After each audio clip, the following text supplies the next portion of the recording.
व्यंग्यात्मक शैली समझते हो, वही टॉन्टिंग वे। चलो हम भी कुछ लिखते हैं, लेकिन हौसला रखना, आखिर तक पढ़ना सुनना, शायद मेरी बात समझ आ जाए। तो चलो शुरू करती हूँ। मैं कह रही थी कुछ लोगों को समझाने का कोई फ़ायदा नहीं होता, क्योंकि इंसान अपनी हैसियत बदल सकता है, अपनी औकात नहीं। चलो एक कहानी सुनाती हूँ, अगर आप सुनना चाहें। अपने देश में एक चाय वाला है। उसने पहले जनधन खाते खुलवाए। फिर क्या हुआ नहीं मालूम? मालूम है। उसके बाद बैंकों ने उन्हीं लोगों से SMS अलर्ट के नाम पर लाखों कमाए, वो भी उन लोगों से जिनको पढ़ना तो दूर अपना नाम तक लिखना नहीं आए। इस वक्त मुझे एक बहुचर्चित वाकया याद आ रहा है, कहो तो तुमको भी उसकी याद दिलाएं। अरे वही SBI वाला किस्सा। बैंक में पैसे जमा कोई और करे, निकाल कर कोई दूसरा ले जाए। ये बात दूसरी है, गलती बैंक की कहलाए। वैसे भी बैंक है तभी तो हम हैं, बैंक ना हो तो हमारा वजूद ही खत्म हो जाए। क्या हुआ? नोटबंदी में क्या हुआ था?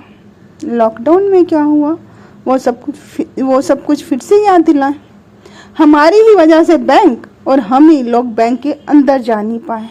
कोई घपला हो जाए या कोई हो जाए साइबर अपराध, आप कभी अपना दर्द किसी को ना बताएं। अगर कुछ ज़्यादा ही तकलीफ है तो चुपचाप अदालत चले जाएं। इंसाफ पाने के लिए अदालत चले जाएं।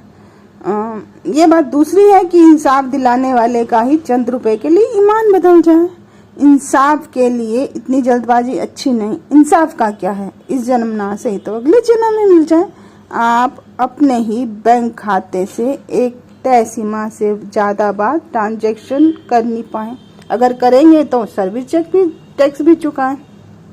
इस बात से क्या फर्क पड़ता है कि अपने देश के युवा बेरोजगार कहलाएं? सोचने वाली बात तो ये है,